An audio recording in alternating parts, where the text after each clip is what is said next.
Patient has cervical disc herniation, osteophytes, degenerative disc disease with annular tears, of course, at the back of the disc at C3-4, C5-6, and C6-7. The patient's having neck pain for a long time and pain going into his left arm and weakness, subjective weakness, and sensory loss on the left side. He's also having headaches from his neck. We call those cervicogenic. Cervical because it's a cervical spine. Genesis is to create or originate from. So cervicogenic headaches are headaches that come from the spine. Now, we never do more than 4 discs at a time, and this patient doesn't have 4 but 3. So we're doing a C3-4 disc, and then we're doing a 5-6-6-7. Now, this patient traveled from California. He's an engineer, and he was offered fusion surgeries in California. He did not want an anterior cervical discectomy and fusion. So Diego, you want to run a little bit of the ACDF video so the crowds can see the difference. The ACDF is an anterior cervical discectomy and fusion. There's a big incision made. We have to move everything over. It creates a massive amount of scar tissue from the surgery, and there's going to be a metal plate in there and fusion of bones. He did not want fusion. So we're avoiding that, and we're going to do 2 tiny little incisions. We're going to repair all 3 discs with 2 little incisions. All right. This is the most perfect positioning I could have asked for. So thank you guys. Great job, Luis, doctor. Shot. All right. So we're a little bit lower than we need to be. We need to be at C3-4. Now C3-4 is tough to get to because of the jaw and the salivary glands. Shot. All right, that looks pretty good. Guys, I need you guys not to move anything. Can you give me some inline traction? The head is moving a little bit because I'm up high in the cervical spine. So the first step is I'm going to gain access to C3-4, leave the needle in there as a marker, and then I'm going to go for 5, 6, and 6, 7. I'll come back to 3, 4 later. All right. So we're going to use our fluoro shot. Shot. Shot. AP quick. Stay where you are, doctor. I'm almost done. Give me a quick AP now. Please, I need you to be on target. All right, so the neck has moved way too much, and you're way rotated. This should be there. No, other way. Shot. All right, let's go back to a lateral now. So this whole time I've got my fingers in here. Shot. And I can tell you it's from a physical standpoint, for me it's very painful to hold your fingers here. Shot. Shot. Shot. All right, let's give me a Coker, give me an AP. So we all agree that's 3, 4.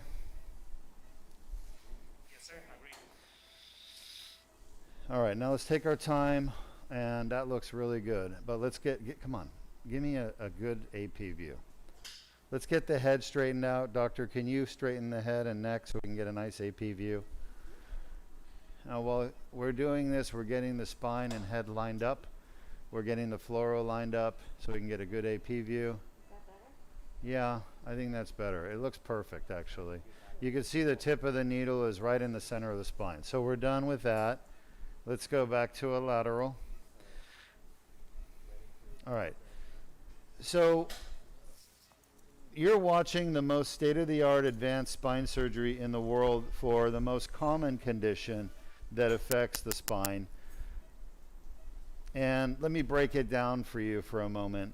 The spine is basically bones stacked on top of each other with joints between the bones to allow flexibility.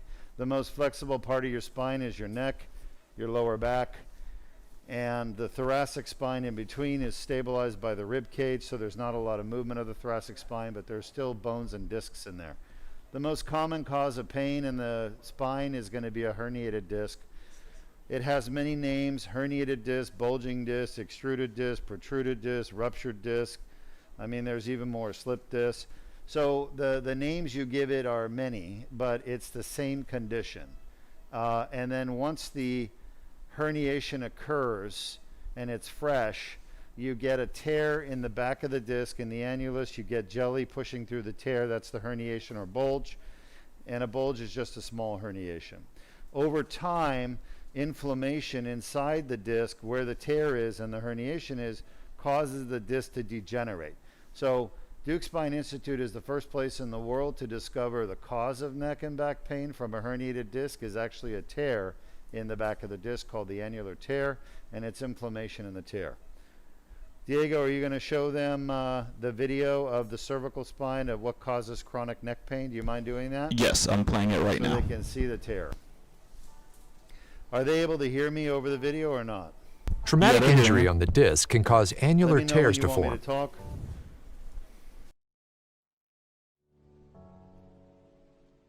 Pressure on the disc causes herniation of the nucleus pulpus through the annular tear.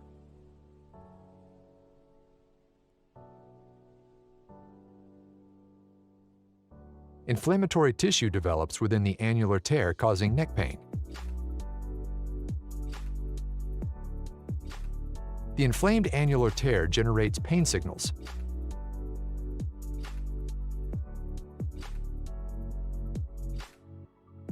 Additional injuries can cause worsening symptoms.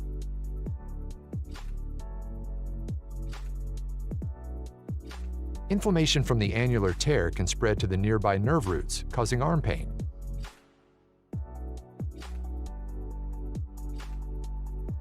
Pain signals travel up the nerves to the brain, causing localized neck pain.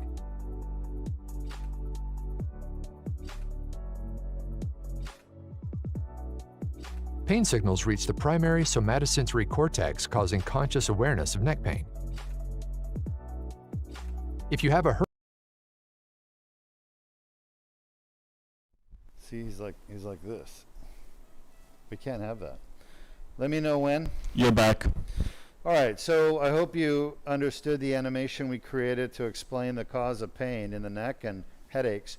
But it's that tear in the back of the disc that gets jelly or nuclear material stuck in it, causes inflammation, and that inflammation then causes headaches in most patients, neck pain, and then it can irritate the nerve roots and cause arm symptoms, okay? So it's the inflammation in the back of the disc, and again, that was discovered here at Deuk Spine Institute, and that's why we're able to cure neck and back pain, because we go in and use a laser to clean up that tear, get rid of the herniated material, and allow the tear to heal normally without pain. Now, we do all this without fusion. So I've already accessed C3-4 disc. You can see on the lateral x-ray, I have the needle in the center of the disc. I'm going to do a discogram. But before I do that, I want to access the 5-6 and 6-7. So we're doing 3-4, 5-6, and 6-7. We're skipping 4-5. Everybody in agreement? All right. So I need you to hold these tubes over because you can see the tube there on the view. Now you have an esophagus tube in, right? Yes. Okay, good. So we got our endotracheal tube. This patient is intubated under general anesthesia, completely asleep, laying on his back.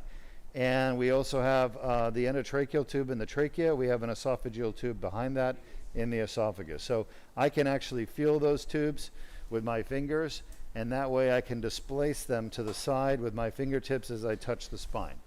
All right, so I'm going to go for the 5-6 disc. Let's see, or should I go for 6-7? I'm thinking I'm going to go for 6-7. That would be better, because if I get into the 6-7, which is harder to see, then I can move up to the 5-6 afterwards. So I think that's the right call. So I'm leaving one of my needles in 3-4 because I've already marked it perfectly. And I'm going to go for the 6-7 next. All right, so what's going on down there at 6-7? We're going to need a little bit of shoulder pull. You're going to have to help me, okay? So you're going to take the shoulder and the ball, and you're going to feel it with your fingertips. You feel that? Yes, sir. And you're going to just gently pull it south. Okay. Not much, just a little bit. We pull his head in inline traction. And let's just get a quick shot and see where we are. Shot. All right, so 2, 3, 4, 5, 6, 7. There's 6, 7. All right, so I'm going to try to get my needle in 6, 7. Once I have my needle placed, then I know we have a safe path to the disc. I want to make sure I'm not moving 3-4. Shot. All right, so that's even lower than I need to be, which is good. And shot. All right, I really can't see. Your fingers are in the way, actually. Shot. All right, so 2, 3, 4, 5, 6, 7. I'm a little bit higher than I need to be, which is actually pretty good. I could just pull south a little. Shot. And that looks pretty good there. Let's go with AP now. Quickly. Shot. I need a quick AP. All right, I'm off to the side a little bit. Go back to a lateral view.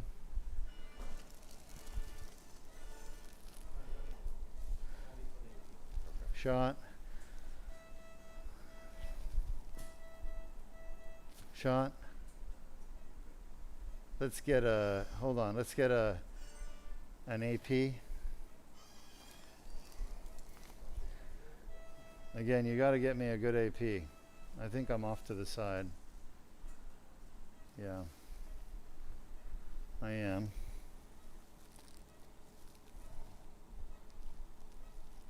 Shot. That's better. Lateral quickly.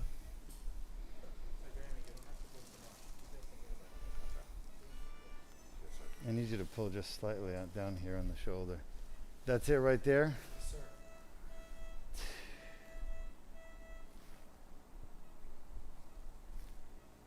Shot. All right. It's getting worse. Shot. All right. I can't. You got to get over here, Luis. He's not ready for this.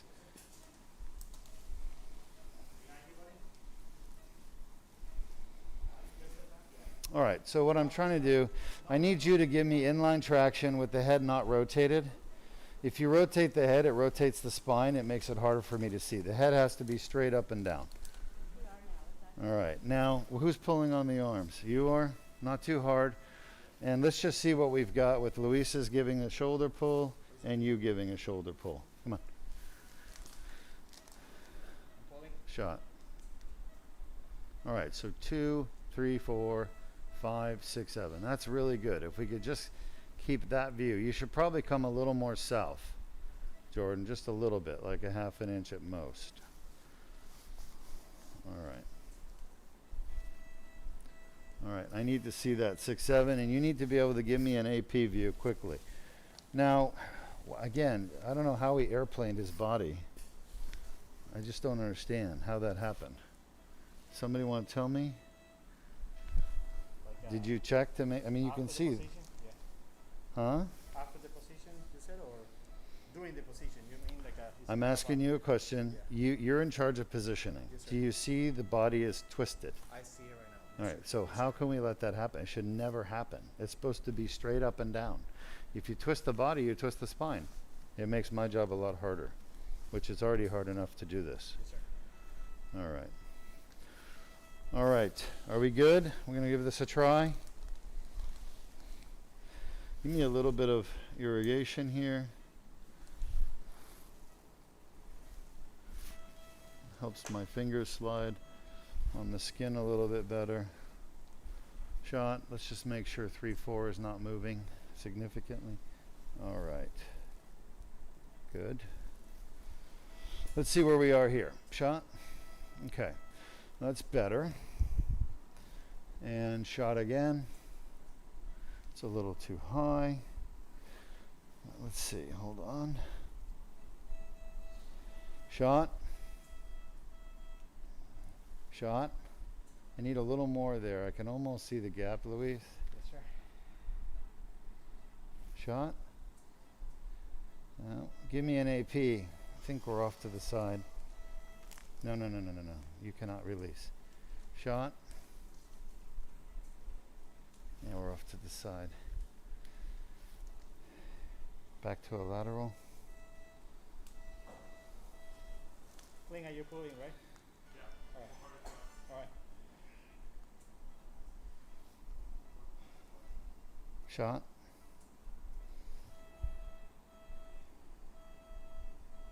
Shot. Shot. Shot. Shot. Coker. Oh, good. Relax. I think we're there. That was tough. Whew. My fingers feel like they're going to fall off. All right. Give me an AP. That's good. All right. And the lateral. Let's just look one more time. Okay, so you're watching live surgery. We don't edit our surgeries. You get to see everything. There's no other surgeon in the world that will show you live surgery of the spine. We've been doing it now for several years. 2, 3, 4, 5, 6, 7. 2, 3, 4, 5, 6, 7. Everyone agree? Agree, sir. All right, relax. We're in the right disc. We're in the right position.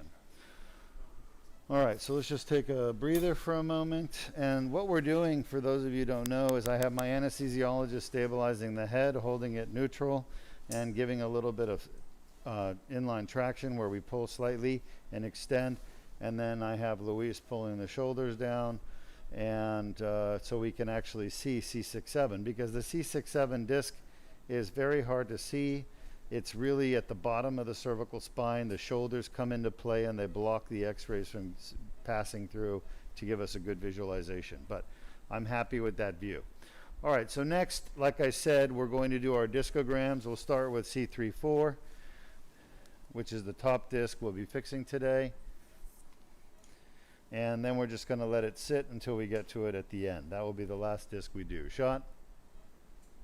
All right, there's our discogram. You can actually see the dye leaking out through the tear in the back. It's outlining the herniation at C3-4 at the back of the disc. All right, but that will give us shot. That will give us a little bit of the blue dye that we love so much to stain the nuclear material that's degenerated with blue, because it's acidic, and degenerated nuclear material is acidic. And so, of course, acidic disc material is degenerated disc material. Shot. Yeah, and I want to make sure this is in far enough. Shot. That's good. All right, that's perfect. We'll leave that alone for now, and we're going to focus on C6-7 next. All right, so to see the discogram, we'll probably have to pull the shoulders and head one more time, and then I'll have to do it one more time just to get my instruments advanced. So nice and gentle. And so it's more of a squeezing in and down, but not too much. Are you getting the head? Shot? Let's see where we are. Is that where we are there? If you can just give me a little head pull. All right. Shot? Good. All right, we got the herniation is stained there. You can see it. All right, good. Relax, everyone. Relax for a moment. So we've done the discogram, and disco is for the disc, the spinal disc. Gram is basically an imaging technique where we're using an x-ray, which is this fluoro machine here, and we're entering a dye into the disc and looking at where it's leaking out. And you can see it's leaking out in the front and back. The front leak out I'm not concerned about. It's not causing any problems for him. It's the one in the back where the tear is. That's where the pain comes from. So now I'm going to go ahead and place my guide wire, and again, let's just get a shot without pulling the shoulder. See where we are. Shot. Yeah, the shoulder pull is not really helping much. Well, hold on. So let's think about this for a moment. 3-4 looks good. It hasn't moved. So we got 2, 3, 4, 5, 6, 7. C6-7. We're still at C6-7, and I'm going to place the guide wire again, and then we're going to remove the needle. Give me a slight pull, Luis, on the shoulder, and give me some inline traction, please, doctor. Well, hold on. Don't pull yet till she gets the head. Otherwise, you're just pulling everything south. You got to let her pull the head north a little bit. You ready? Okay. Yeah, just a little bit. Shot. Yeah, that's perfect. That's all we need. Let me just see if I can see the guide wire come out. Shot. It looks like the guide wire's there. Difficult to say for sure. Shot. So I'm going to start pulling the needle back, shot, and just see if the guide wire stays. There it is. It looks like it's staying, shot. Yeah, so needle's out, guide wire's in. Now the guide wire is going to allow me to navigate to the disc with my dilator. And the dilator is going to open up things just enough for me to do the surgery. Okay, everything looks good. We've lost like 2 drops of blood. That's less than 1/10% of a milliliter. It's nothing. You can see we're going to inject a little bit of local. This is just some lidocaine with epinephrine, just to numb up the skin and to arrest any capillary bleeding that might occur. Most of it's leaking out through the needle hole. You want to be careful not to go deep, and you don't want to inject this into a vein, obviously, but you want it sub-Q. I injected about 1 ml sub-Q. The rest of it's leaked out. All right, so we're going to get started at the bottom 2 discs. We'll fix those first with the laser surgery that we do, the Deuk laser disc repair, and then we're going to work on the next one at 3-4. It's a 4 millimeter incision. 4 millimeters is tiny, for those of you who don't know. The whole surgery to fix 3 discs will be 2 little 4 millimeter incisions. Okay? 4 millimeters is almost nothing. It's literally like a razor scratch on your neck if you're shaving. There it is. See it? You all see that, Diego? Yep. Now I'm going to bring the dilator. What does a dilator do? It doesn't cut. It spreads. And believe it or not, you can spread tissues inside the body. Not the skin, but everything under the skin can be spread. And by spreading things, you don't damage them. You just spread them apart and they come back together. You can't spread bone, but you can't spread skin. You really shouldn't spread nerves, but sometimes we do. But the main point is everything under the skin here can be spread apart. Okay? Who's moving his head? Are you moving his head? I'm just testing his twitches. Yeah, I don't want you to do anything while I'm doing this, okay? Shot. Let's make sure everything's going well, which it is, and we're on our way down with our dilator, and I give it a little twist as I go so I can, it doesn't grab tissue on the side, and pull.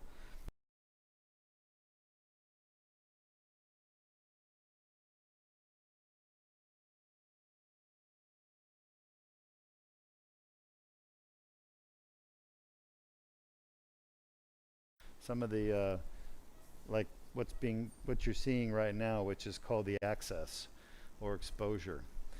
But most spine surgeons, they're not taught any of this in training. They're taught to put in metal, do fusions, and artificial discs. They're not taught to do endoscopic spine surgery. Endoscopic spine surgery is relatively new.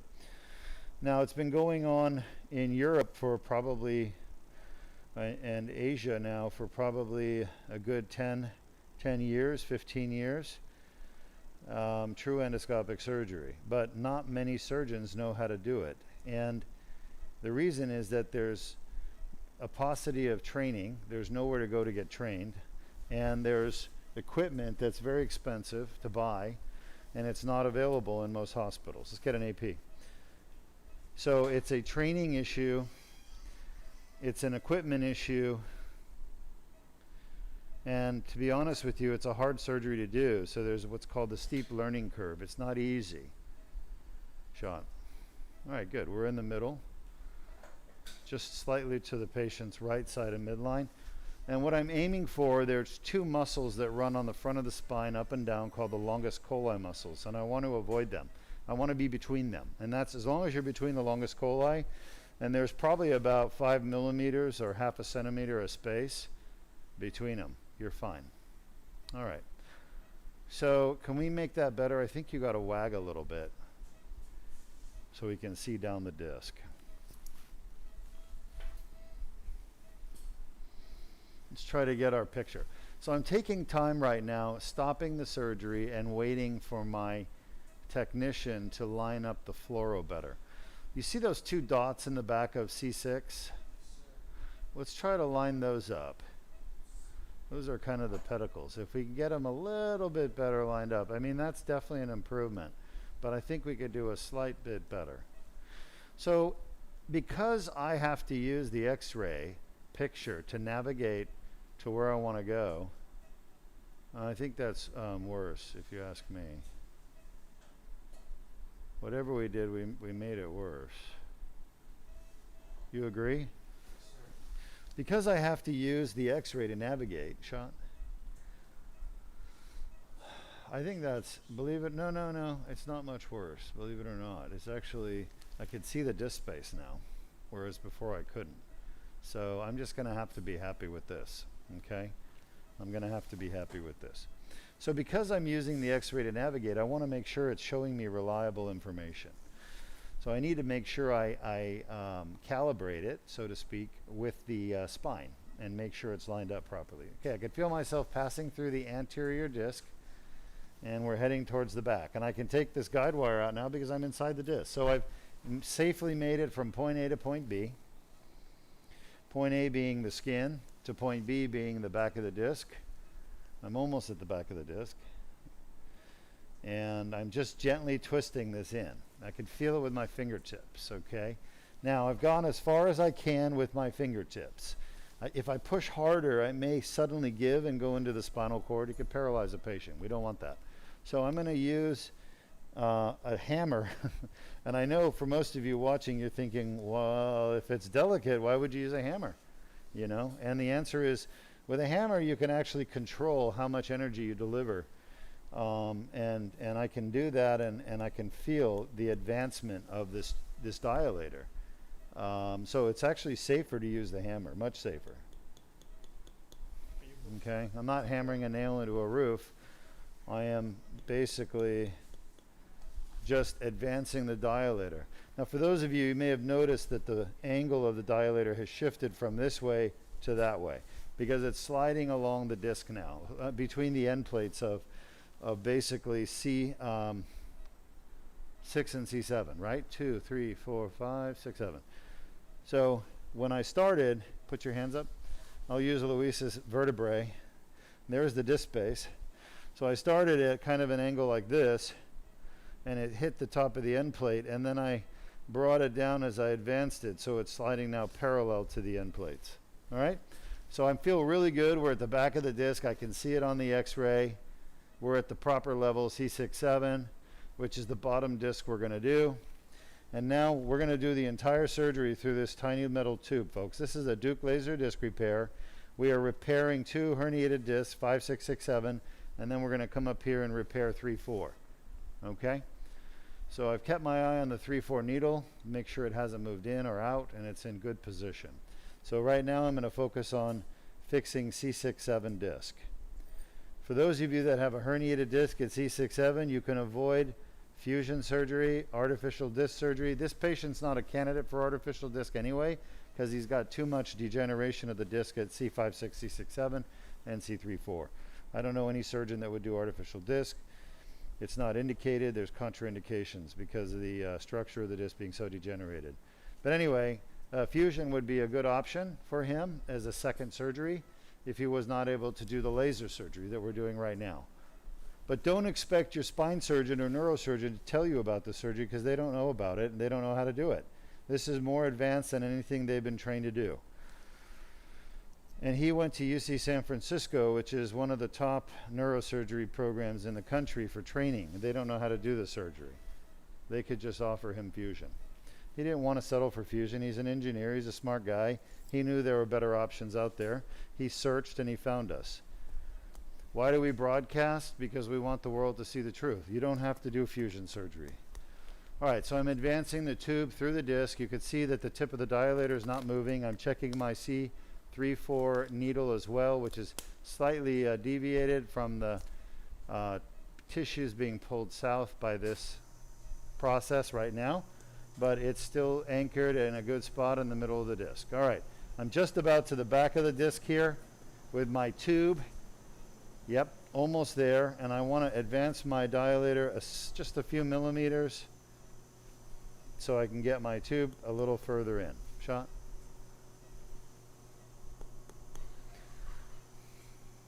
Any questions from our audience? No? Yes, we have one person saying that they started corresponding with this patient shortly after her own cervical DLDR. She's very thankful she's getting her disc repaired today. Wow, thank you. That's awesome. It's great to hear. That's how we're going to change the world, folks, is by spreading the word and, you know, sharing experiences.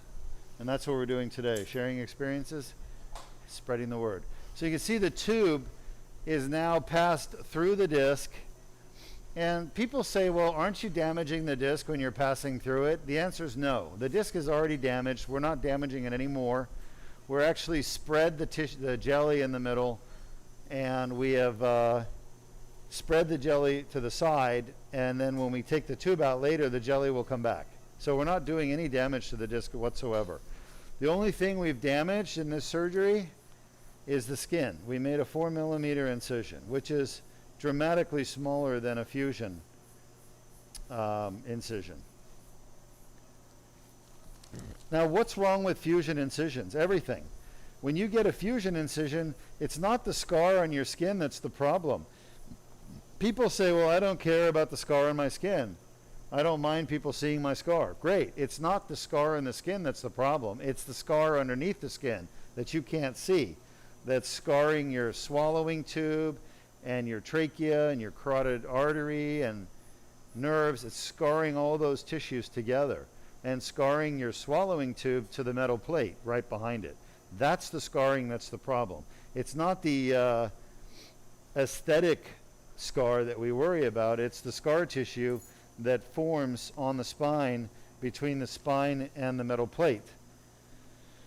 And that's what causes trouble swallowing and voice change. I had a patient that is a singer, a musician, and he was considering a fusion. And you know that one of the most common lawsuits with fusion surgery on the neck is that people's voice changes, and they're professional singers. So a lot of professional singers don't realize if you do an artificial disc surgery or a fusion on your neck, you're going to have a change in your voice that's going to be permanent. Now, if it was my singing voice, it'd probably be an improvement because my singing voice is terrible. But for a professional singer or anyone that uses their voice professionally, you don't want fusion because that's going to ruin your voice. Guarantee it.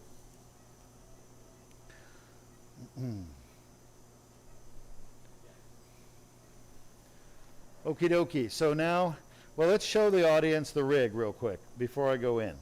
Can we show everybody? I know the patient's going to want to see it. Yeah, they're seeing it. All right, pretty cool, huh? So this is the endoscope itself, this thing. And it's got a light source right here, which feeds light into the fiber optic system, and that brings the light down here. You got your laser fiber here, which is 0.5 millimeter, 0.5 millimeter wide. You've got irrigation, which we have cold saline irrigation, and we got our high definition camera. All right, so here we go. This is called a single port or uniport. This is what, I hate to say it in this way, but real endoscopic spine surgeons do single port endoscopic surgery. There's a big push now for biportal because single port is too hard for most surgeons to do. They don't know how to do it. It's too complicated. So they're doing biportal, which I think is a cop-out. And you have to have 2 incisions, and it's not as good, you know. And I'm not talking about for the neck. I'm talking about for the lower back. Nobody else does the neck except the Koreans and maybe a couple of Chinese. I think there may be one German surgeon that does cervical disc surgery through the neck. But they do fusion technique, and they don't do the Deuk laser disc repair. What makes the Deuk laser disc repair unique and different than any other spine surgery is the annular debridement. It's the debridement of the annulus fibrosus. Should we move the water irrigation or just leave it? Let's try and see what happens. All right, so we're bringing this endoscope down. Here we are at the back of the disc where the herniation is. And you can see that you're at 20, correct? Yes, sir. Yeah, you can see the pink material. I just kind of zapped it. It's faintly pink. My eye is good at seeing it. Now this is all herniated disc material. We have a little bit of end plate cartilage right here. All right, got some stuff stuck on the laser. This is a herniation right here, this blue thing. Okay, we're going to get it out in just a minute. Look at it, it wants to come out the tube. So I got to free it up enough that it comes out. Now that's what I'm doing. I'm detaching the herniation. Why would the herniation be attached? Let's see who's paying attention. They get scarred. They get scarred in. The herniations happen and they stick to the annular tear and they get scarred in there from inflammation. I don't think I got it, but try. Yeah, you can say that for Crystal. There's a piece there. Now these herniations come out in little pieces. So if you're a spine surgeon, I remember the first time I took a herniation out, I was so excited to be scrubbed in the surgery as a neurosurgery resident at University of Florida in Gainesville. And I was with my senior resident and he was going into the disc and he kept going in and coming out and going in and coming out. And he'd bring out little pieces of stuff. And I said, when are you going to get the herniation? And he said, I already did. I said, what do you mean? He said, all those little pieces I took out were the herniation. And I said, I thought the herniation was a big piece. And he said, no, no, no. Everyone thinks that. But in reality, herniation is many little pieces. So I thought that was an interesting learning point for me. All right. So here we are using the laser to blast away herniation at C6-7.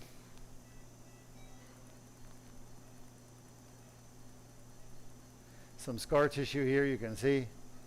All right, I need some help with this. If you can pull that to the side. Thanks, Luis. Luis is a lifesaver. So this is the herniation in the foramen right here.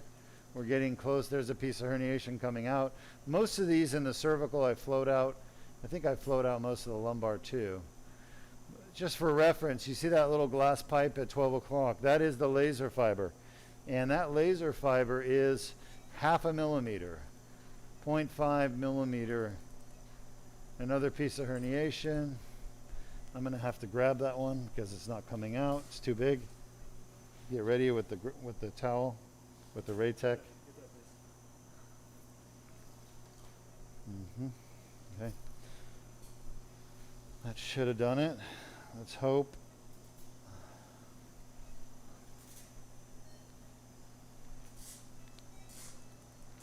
All right. So now I'm reaching over into the foramen on the patient's left foramen, C6-7. And you can see there's still a herniation here in the foramen. I'm zapping it down.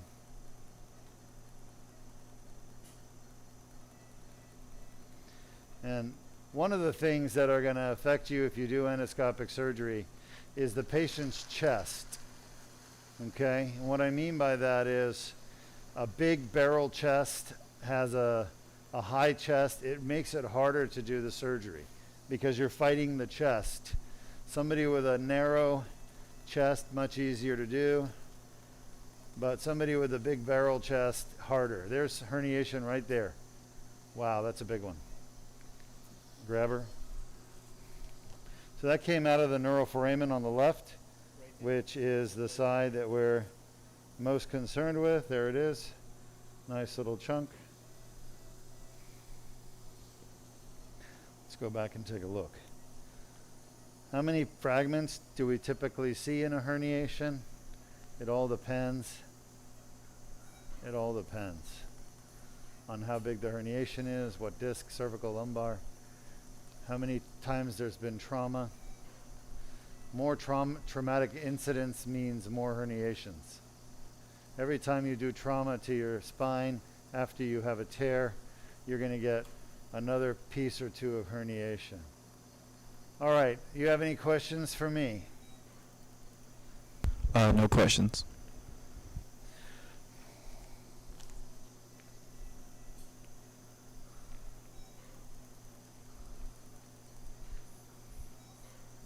I got to try to work on this.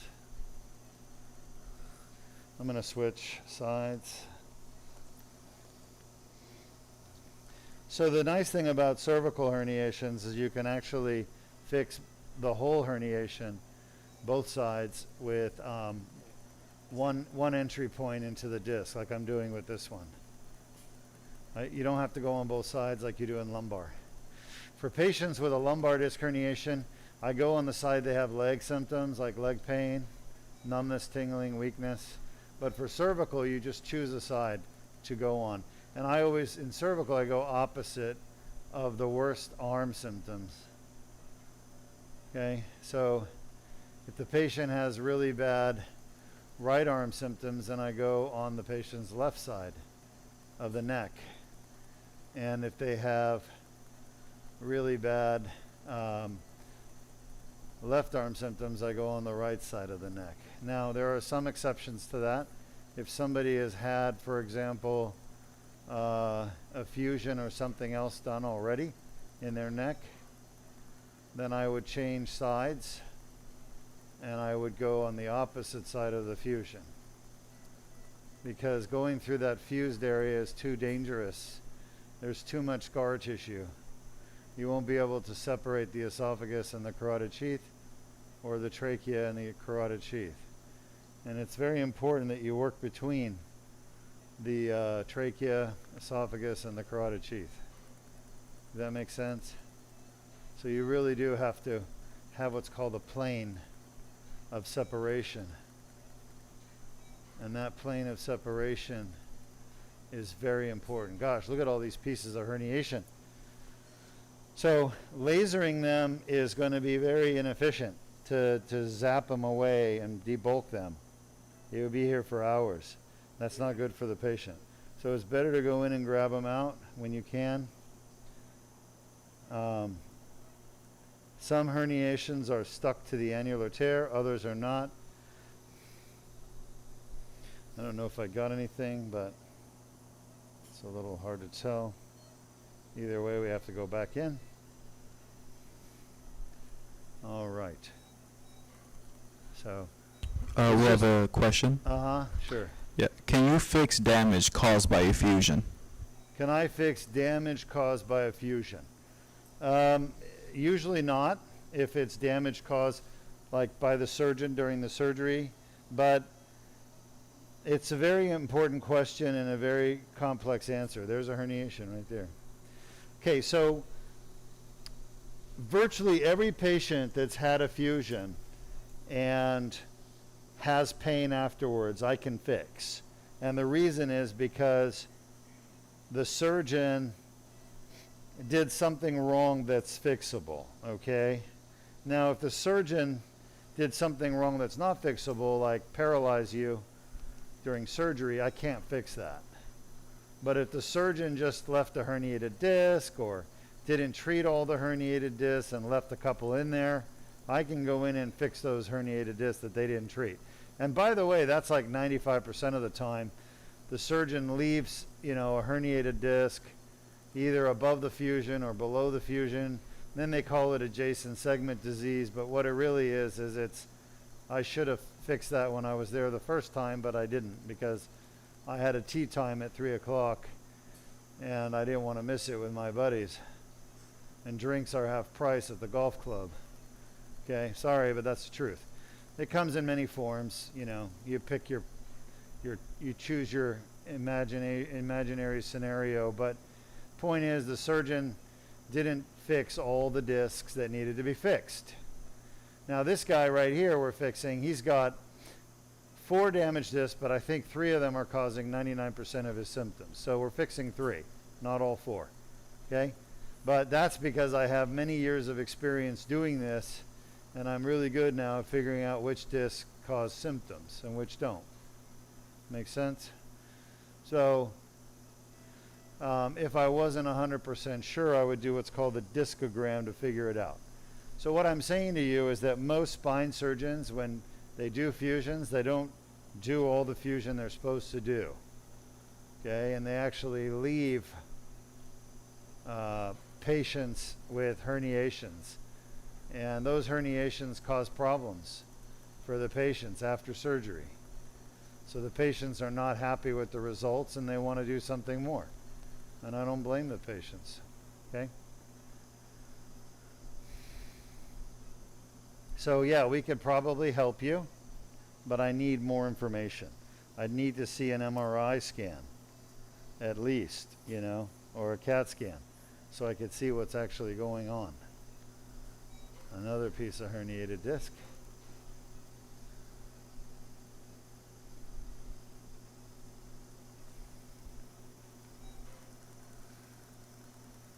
I hope I answered that enough for you.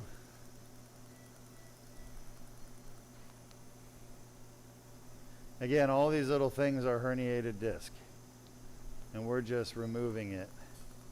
There's a big one right there I'm going to have to get to. It looks pretty scarred up.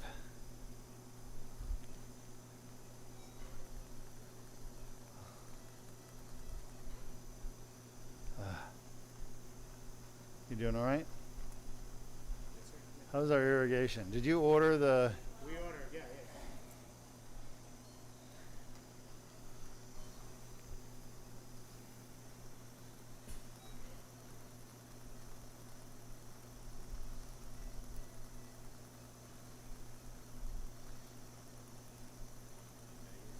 Make sure I don't touch me.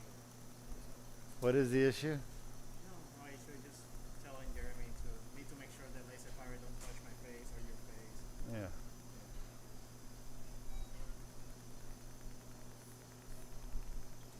Yeah. We have another question. Sure. On YouTube, they're asking, a patient has had 2 nerve blocks and the pain is not going away. In both arms, she's experiencing tingling and weakness. 3 disc herniations. Is this a good treatment and what is the risk? Yeah, so you got tingling in your arms, you got arm symptoms, we call it radiculopathy, and you've got 3 herniated or bulging discs. Is this a good treatment? This is the best treatment for you. That comes from me, a surgeon who's done 1,000 fusions and artificial discs. This is by far the best treatment because we're not fusing you, we're not doing open surgery, we're not cutting your neck open like the other surgeons are going to do. We're doing it endoscopically. So I used to do lots of fusions and artificial discs years ago because they work well for that problem you're having. But they're very invasive. And, you know, people have trouble swallowing afterwards because of the scar tissue from the metal plate being put in. And there's a lot of complications that happen from those surgeries. So adjacent segment disease is just one of them. So once I started doing the laser surgeries 15 years ago, we never had any of those complications. As a matter of fact, I've been doing this surgery now 15 years with a 0 complication. 0. I don't like talking about it during surgery because I might jinx myself, but we've literally had no complications. We published 0 complications back in 2012, 2013, when we published in the National Library of Medicine and Surgical Neurology International. And we still, even to this day, have had 0 complications with these surgeries. Now, 1% of the patients are going to have a recurrent herniation. That means they're going to re-injure their neck and have another herniation where I did surgery. That's the only thing that's bad, is that you can get another herniation. But you can get another herniation with any surgery, even with a fusion. You can get a reherniation or an adjacent segment herniation. So this is the best surgery in the world available by far. The surgery takes an hour to do, and you recover for 45 minutes and go home. There's no hospital stay. There's no risk of COVID or any of those other bad things. And by the next day, you're pretty much back to normal. You can drive, you can go to work if you want. Most people want to take time off for a week or 2 from work, but you could go back to work the same day. I mean, not the same day, the next day, if you want to. All right. So, thank you, Louise, for holding that aside. I've just got to finish cleaning this tear up here, and then we'll be done with your side of the disc. Just get all this stuff out. Great question. Everything okay? Everything.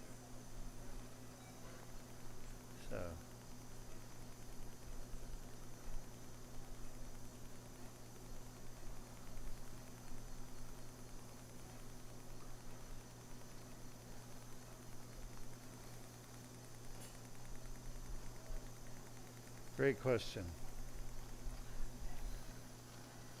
So why do people need herniated discs treated? You know, it's not your whole disc that's the problem. It's just the part in the back. The part that we're addressing right now, literally in the back of the disc. This is all that's wrong with your disc. The rest of the disc, yes, it may be degenerated, it may be damaged, but it doesn't cause any symptoms.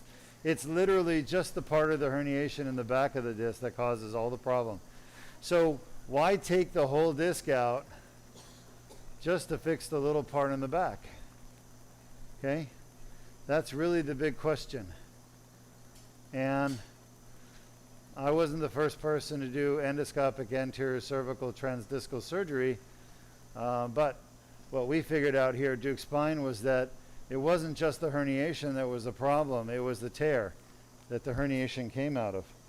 And by repairing that tear, we could get rid of their neck pain, the patient's neck pain and headaches. So our goal has become not just to fix the arm symptoms, but also to fix the neck pain. So that's what makes us different, is that other endoscopic surgeons, and there's not many in the world, there's only literally probably 5 in the whole world that do cervical transdiscal surgery like this. Those 5 only care about arm symptoms. They don't care about neck pain because they can't fix your neck pain. They don't even try. You know what I'm saying? They won't even try. So they just deal with the arm symptoms. They won't try to fix your headache. They won't try to fix your neck pain. They'll just fix your arm symptoms with removing the herniation. And sometimes that doesn't even work. All right, we're at the back of the disc. I've gotten rid of most of the herniation. This is kind of bone spurish stuff, osteophytes. You've heard it called before. And you don't need to get rid of all the osteophytes. You just need to get rid of the ones that are causing problems. And knowing which ones cause problems, well, that's an art. So we are literally at the back of the disc. That's the end plate right there on the left of C6. That's the end plate of C7.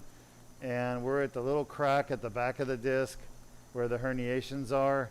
And I'm literally zapping all that stuff away. Underneath this is the spinal cord. We don't want to be involved with that. We want to stay away from it. That's the uncinate process right there. That's the foramen. We've pretty much gotten everything out that was compressing and irritating. We have a couple more questions. Yeah. I'm going to sweep over to the other side just to look, because remember, this patient doesn't just have left arm symptoms, okay? He also has headaches and neck pain. So I got to make sure I fix the headaches and neck pain as well. To do that, I got to get the whole disc, not just one side. I got to get all the herniation and annular tear in the back. What's the question? We're just about done with this disc, then we're going to move on. Yeah. Our viewer on YouTube says he has 5 ruptured discs in his neck and insurance refused to work on it. Why? Well, all right, so 5 ruptured discs, insurance refuses to work on it. Oh, excuse me. They refuse to work on all of them but one. Why is that? Yeah. All right. All right, the surgeons are refusing to work on all of them but one. Because, number one, they don't understand that all 5 of them are probably causing pain. Because they don't understand where the pain comes from. You understand?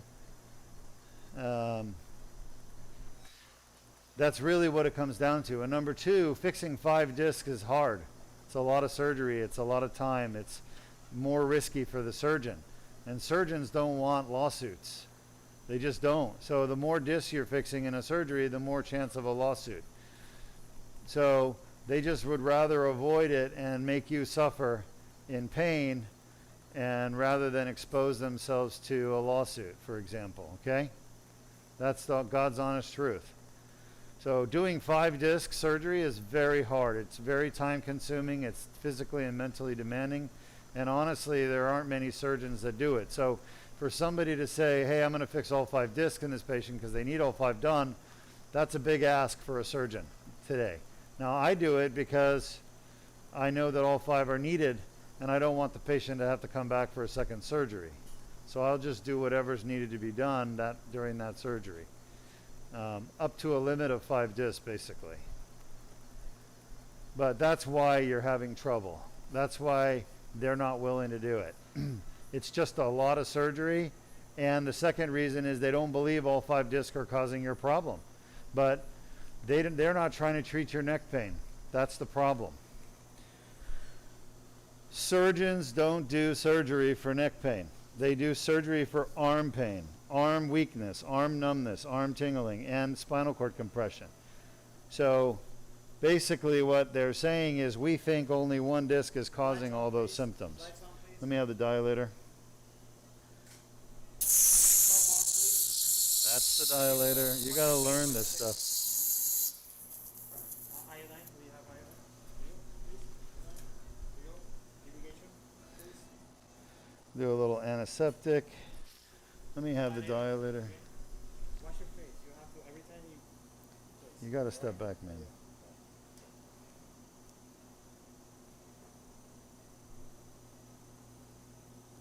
You have a needle?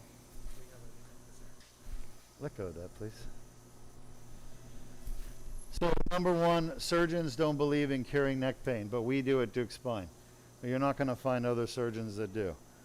Number two, surgeons don't know what causes neck pain. They don't know how to cure it. They don't believe surgery cures neck pain.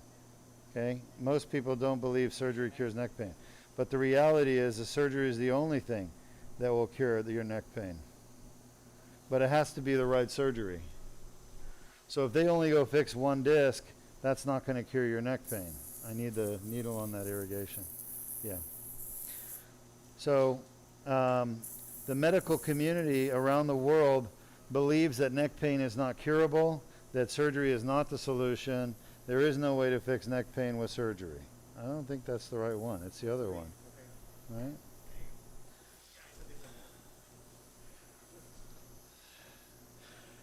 And so your surgeons aren't looking at your 5 herniated discs saying, oh, we could fix all 5 and cure your neck pain. They're looking at your problem and saying 5 discs, but only one of them is causing arm symptoms. We're going to go fix the one that causes arm symptoms. That's how they look at it. Okay. Huh? I don't know what you're saying. I need to do the usual anti-inflammatory. So at Deuk Spine, we look differently. We actually know we can cure your pain, but it's going to take surgery to do it, and we have to actually operate on all the discs that are causing your pain, whatever they are. If all 5 discs are causing your pain, we're going to need to fix all 5. If 4 discs are causing your pain, we would fix the 4 that are causing your pain. Okay? We don't do discs that don't cause pain. But I have to figure out ahead of time which discs are causing pain. Here, come on. I need you guys here with me right now. I need this not pointing at my elbow, okay? So whatever you do, get this out of the way. All right, we need the fluoro back in. So we have done the C6-7, back up please, disc repair, and now we have a C5-6 to do next. Our patient is still asleep. We've made 1 incision. It's 4 millimeters. We fixed C6-7, and now we're going to go in and fix the C5-6 disc.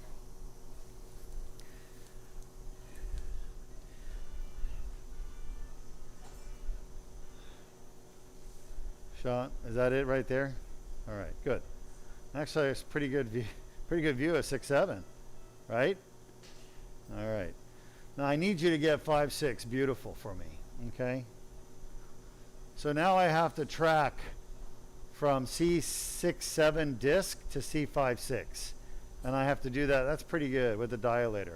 Just play with the wag a little. It's got to be this towel. So the towel has a little bit of contrast in it, and that's what's making it weird looking. Shot. That should take that away and make the view better. Shot. All right, that's better. So you can see the dilator. I put it back at 6-7. I'm going to pull it out of the 6-7 disc. I'm going to march it along the front of the spine, along what's called the anterior longitudinal ligament. between the longus colli and muscle bellies. I'm going to make sure I stay in the middle, and I'm going to make my way up to the next disc, which is 5-6. Are you ready? You can see we have a tiny incision, 4 millimeter. We had virtually no blood loss, and the whole surgery is done without cutting muscles or tissues, just the skin. Shot. Just about out. And give me inline traction, please. Keep the head straight, looking straight up. Don't rotate it, and keep it slightly extended. All right, so I am out. Shot. I can feel it. And now I got to march it. And I got to stay in the middle. All right, so I need to make sure I'm in the middle first. Give me an AP. Take your time. Give me a good AP. Coker. I don't want to radiate my fingers. And if you're wondering what the black gloves are, those are radiation gloves. They basically give me some protection of my hands against the effects of radiation. Please, please, please get the APs right. All right, it looks good. It looks good. Shot. Let's just get a little more centered shot. You can see the endotracheal tube and the esophageal tube deflected. I'm between them and the carotid sheath at the tip. All right, lateral. I need to make my way up one disc. So I'm very happy with where I'm at. Leave it. And I'm going to march my way right up to the next disc. I'm feeling the tip. Shot. A little bit of bone spur. Shot. I feel the bone spur.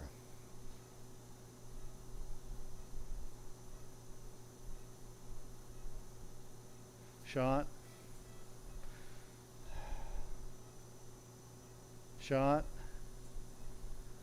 I need an AP. Coker. Give me a good AP.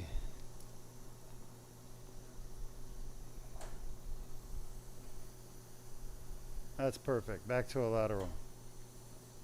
Nope, leave it there. All right, you inline traction? I just need you for another minute and we'll be good. All right, so I got to come back up. There we go, right there, shot. What? No, you don't need to go. Shot. Who is that, Rita? Shot. That's perfect. Give me an AP quick.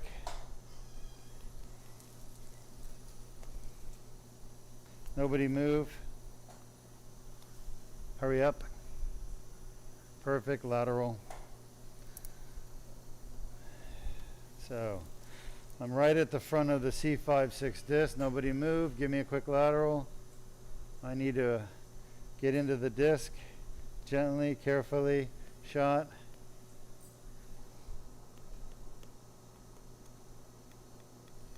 Shot.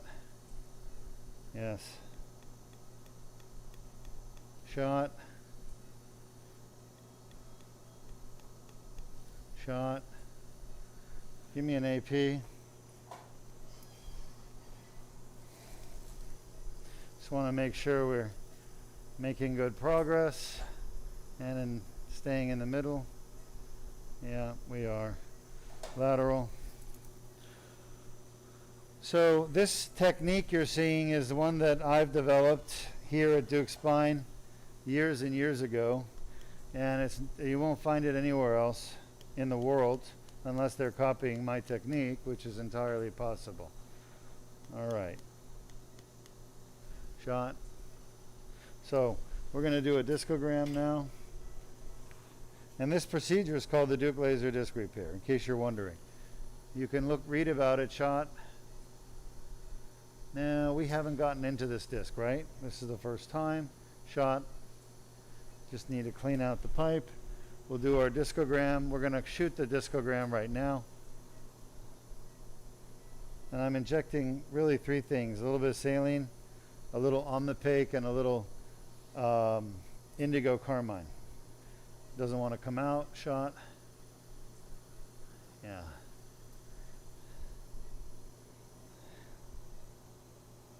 Shot. No, still clogged. Have that ready. Shot.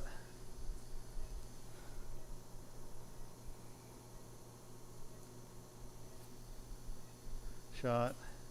Just a lot of arthritis in this space. Feel like a lot of scar tissue here.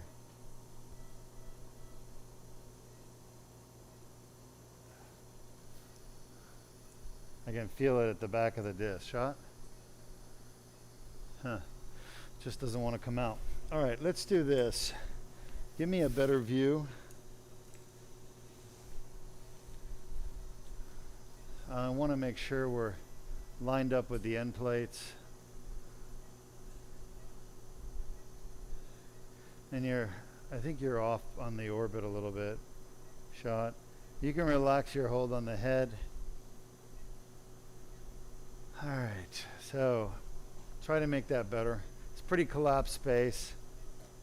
We are going to have to get to the back of the disc though to fix it. So I just want to make sure I'm seeing a good picture. Change the wag a little bit.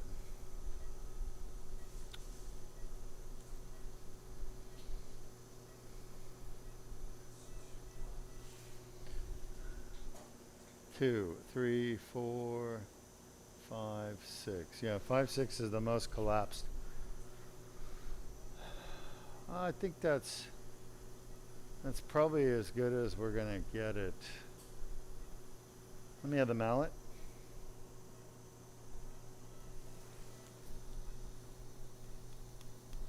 Shot.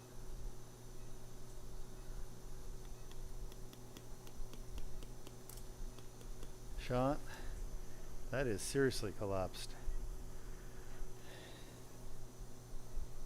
Give me an AP. Thank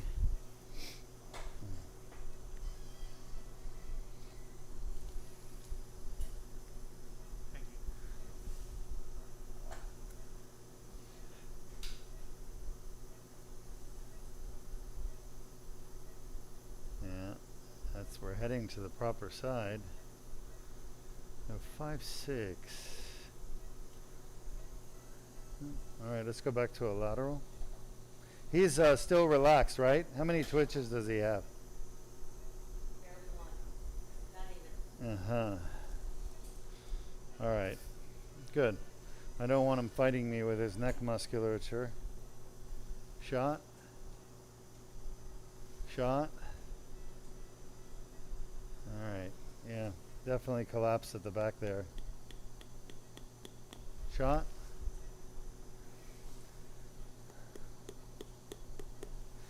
That's as good as we're gonna get it right there. Shot. So a lot of times I get to these really collapsed discs and we're just gonna do it without the injection. So these collapsed discs, if you remember what I said earlier, they're full of inflammation and scar tissue from chronic inflammation. Chronic inflammation means inflammation lasting more than 3 months. And for a lot of these people, it's years and years. No, stay there. We need the tube. For a lot of these patients, the inflammation's been going on inside the disc for years. So the disc is completely degenerated. It's collapsed down. It's lost the nuclear material, the jelly that was supporting it.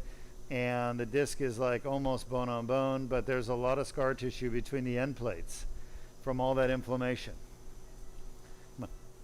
So what I do is I get in like I've just done. I get to the back of the disc with the tube, and then I start to release the scar tissue inside the disc. Shot. And amazing thing happens. The bones start moving again. Basically, the disc starts working again. So it's actually restoring movement. That's the one thing artificial disc can't do. Artificial disc can't take no movement and give it back to you. But this procedure can. And the reason is we're releasing the scar tissue inside the disc, breaking up the inflammatory tissue. Shot. So it's pretty remarkable what can actually be done endoscopically with the Deuk laser disc repair by doing the annular debridement. A lot of the scarring happens at the level of the annulus. You want to try to get that out? Without pulling the tube out.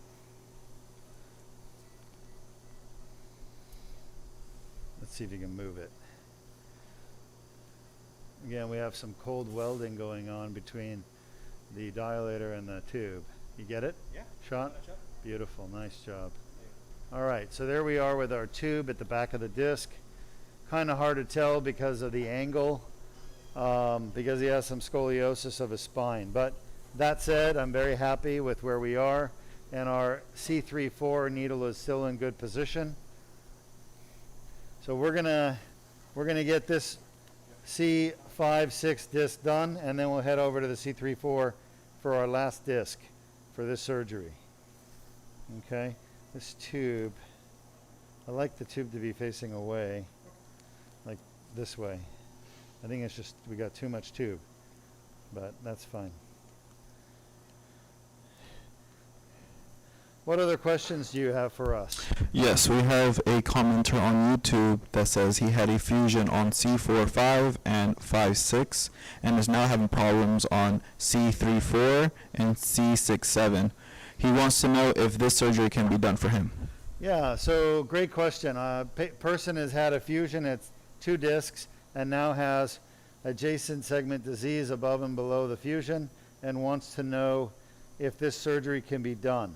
So the answer is generally yes. We can do the Deuk laser disc repair and repair the disc above or below fusion. However, to give you a 100% answer, I need to actually see your MRI myself. I need to look at it with my eyes. So we're inside the disc now. You can see some of the grunge in there. Inflammatory tissue, that's what we're looking at.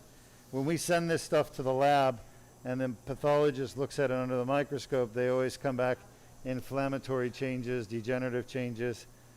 So, but the answer is yes in general, but I need to see your specific films. And the reason is, what if your metal plate is riding over the disc that we need to fix and blocking access to them? Then we can't do it. And I need to see an x-ray to know that, or a CAT scan. What if there's a giant bone spur now, you know, sitting there blocking access to the disc above and below? That would be a problem as well. So I need to actually see your films. All right, we're getting ready to get started here at C5-6.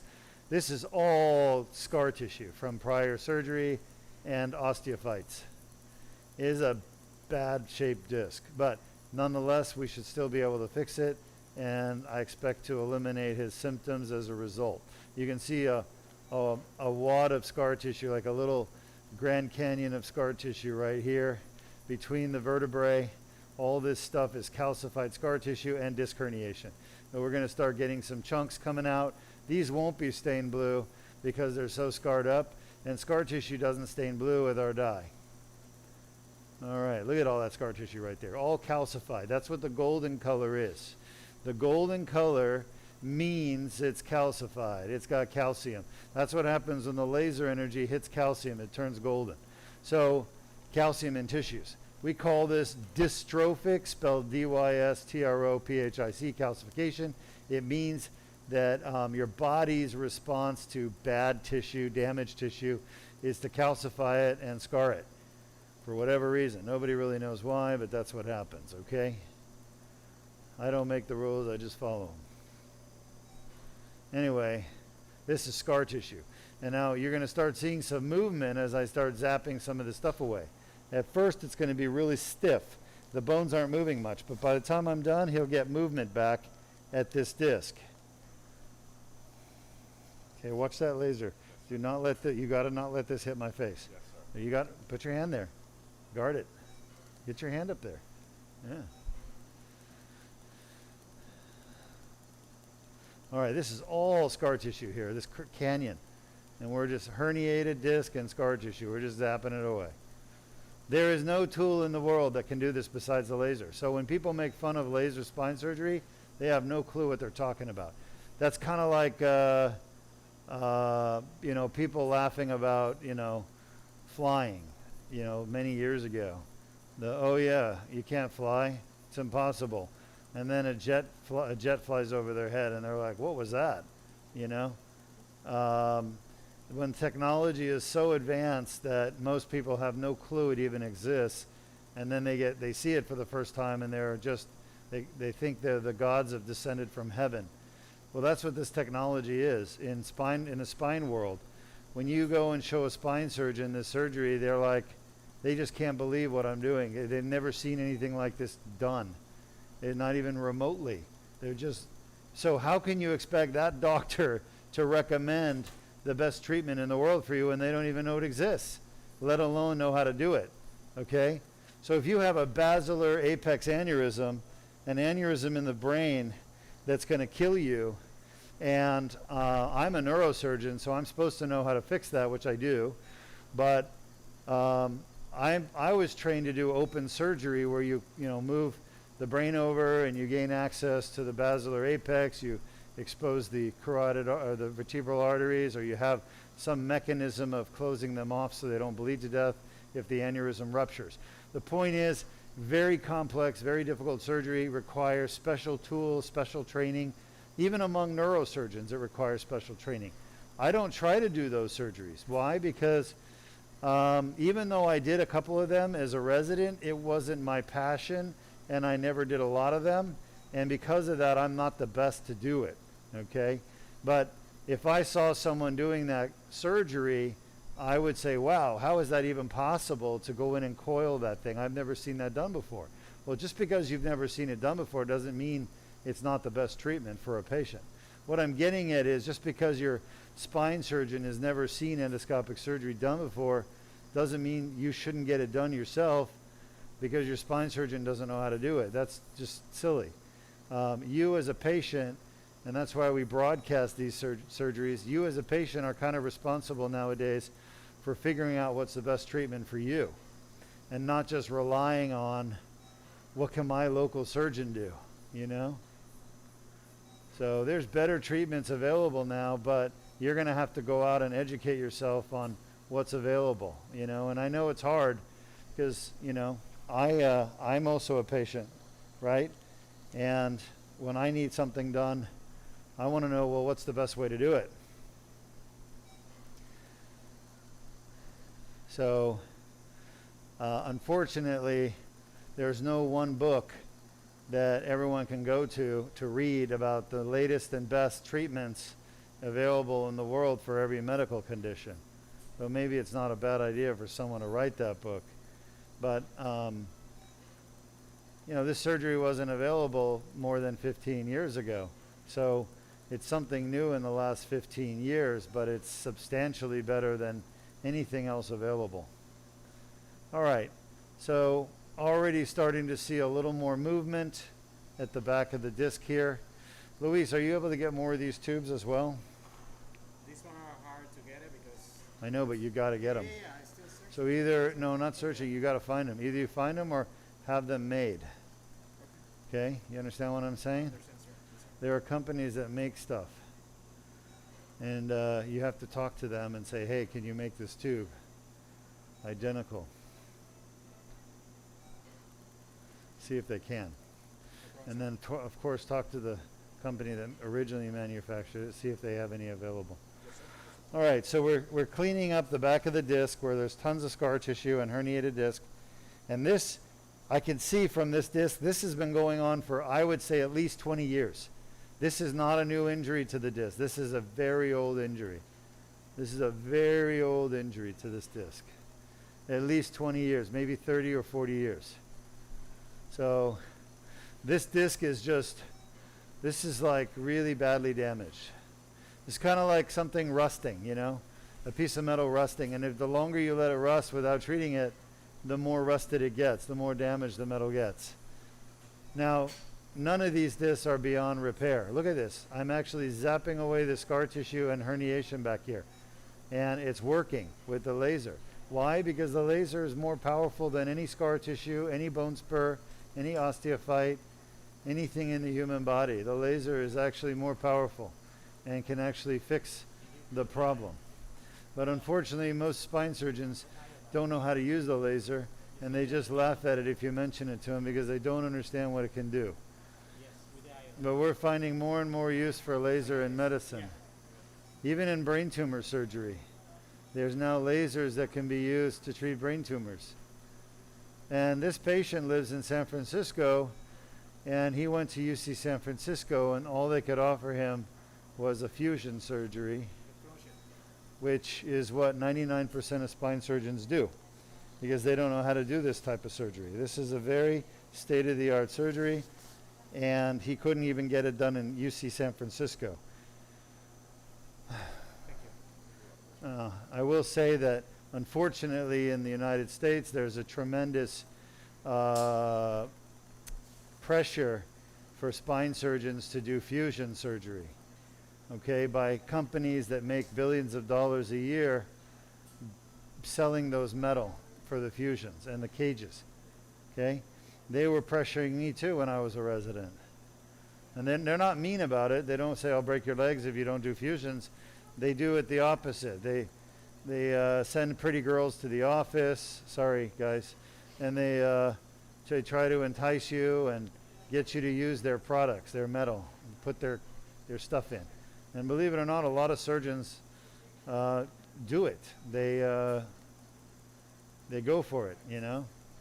I hate to say it, but I had a neurosurgery partner that was putting in all these different metal from these different companies because they would send lots of pretty girls to the office to take him out to lunch and dinner and on trips. So there's a lot of incentive by these companies to get surgeons to use their metal and put metals and screws and rods and cages in patients. It's big money. Now the surgery you're watching now, we're not putting any metal. So nobody's giving me anything for doing this except the patient and their insurance company. But that's why big places like UC San Francisco, they get a lot of support from the companies like Medtronic or Johnson & Johnson, and they make millions of dollars in additional money from those companies for research or education. It's all disguised, but it's really just a kickback. And so of course they're promoting the use of fusion and metal, okay? Big time.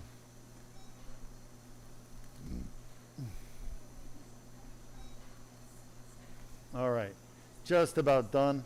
I'm going to come over to this side one more time. And there's actually some good movement now. A few millimeters, not much, but a few millimeters. And a few millimeters is better than zero.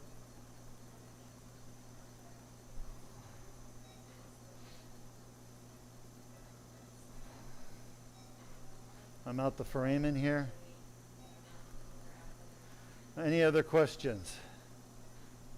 No, just a lot of praise saying that you're doing a great job and good. that Thank you're you. the best surgeon in the world. Oh, I love that. Is that my daughter? No. Oh, too bad. My daughter's like, surgery, whatever. Where's my phone? Where's my, what do you call it? Those apps, What'd you say? No. The app on the phone the kids love these days. TikTok? Snapchat, TikTok, whatever. Yeah. She really doesn't even understand what I do, but I've tried teaching them so that they have an interest as well in helping people. And I think she's got a good heart, trust me, they do. I'm just kind of joking a little bit, but I have good kids. They're very empathetic. They're loving and caring people. So hopefully at least one of them will become a good surgeon someday and help people like I do. Lights on, please. Come off. Dilator.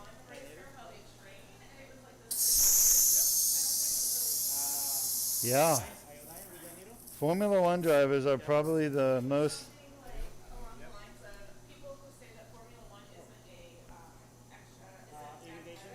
Yeah.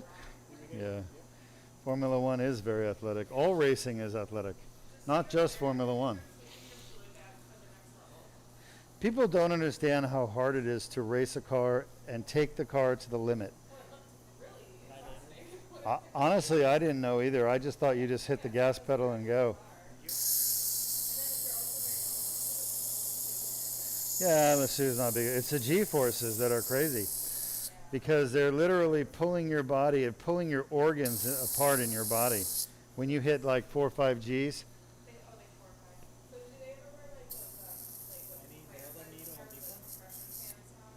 No, they don't wear compression pants. They just wear a suit.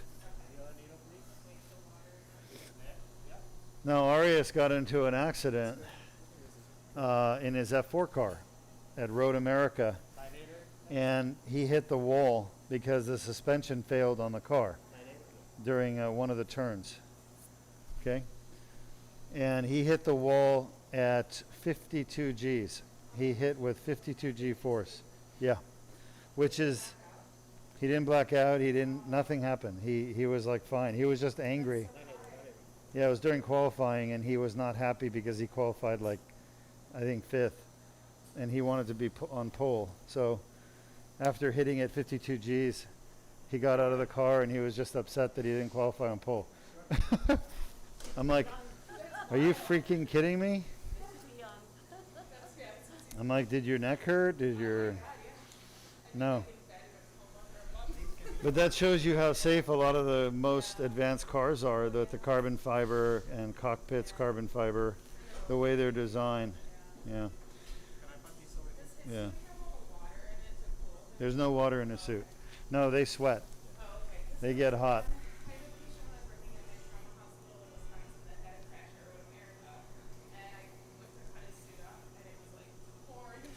Yeah, that's a cool suit. Those are, so there's two types of cars. There's those with a, interesting. The needle advanced a little bit at C3-4.